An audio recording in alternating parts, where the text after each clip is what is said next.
रावलपिंडी में जरगे के हुक्म पर शादीशुदा खातून के कत्ल केस में अहम मोड़ आ गया। सरबराह ने पहले जरगे में हुक्म देकर मुबीना तौर पर लड़की को कत्ल करवाया, फिर खुद इसी का जनाजा पढ़ाया। पुलिस के मुताबिक कत्ल का फैसला जरगे के सरबराह इस्मत अल्लाह ने दिया था। लड़की को 17 और 18 जुलाई के दरमियानी रात गला दबाकर कत्ल करके दफनाया गया। पुलिस जराये के मुताबिक 11 से 16 जुलाई के दरमियान जरगे में इस्मत इल्लाह पेश रहा। जरगे के सरबराह इस्मत इल्लाह की बाजार में हवाई फायरिंग की वीडियो भी सामने आ गई। पुलिस इस्मत इल्लाह को गिरफ्तार कर चुकी है। पुलिस हुक्काम के मुताबिक 19 साला लड़की की शादी 7 माह पहले जनवरी में हुई थी।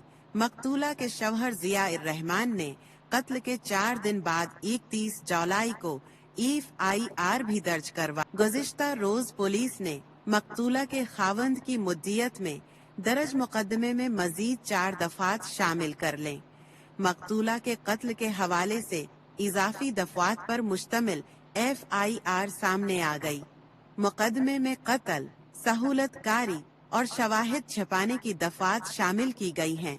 लड़की के बयान कलम बंद करवाए, इनका निकाह करवाया सुन्नत इब्राहिमी के मुताबिक। 3 दिन गुजरे, 4 दिन 8-10 बंदे थे, 3-4 गाड़ियाँ। लड़की पहले ही बोल रही थी कि मुझे मेरे चाचू से खतरा है, ये मुझे मार देंगे। लड़की ले भी 2 दिन गुजरे तो जब मैं पता चला जी मीडिया में बात खबर शबर हमने देखी, मार दी इन्होंने, तो मैं डर गया। मैंने कहा कि मेरे मान पे ना ये। कत्ल के वाक़ये में सहालतकारी करने वाले गिरफ्तार 3 मुल्ज़मान से अहम शवाहिद हासिल कर लिए गए हैं। तीनों मुल्ज़मान से कब्र की रसीदें, बेलचा बरामद कर लिया गया।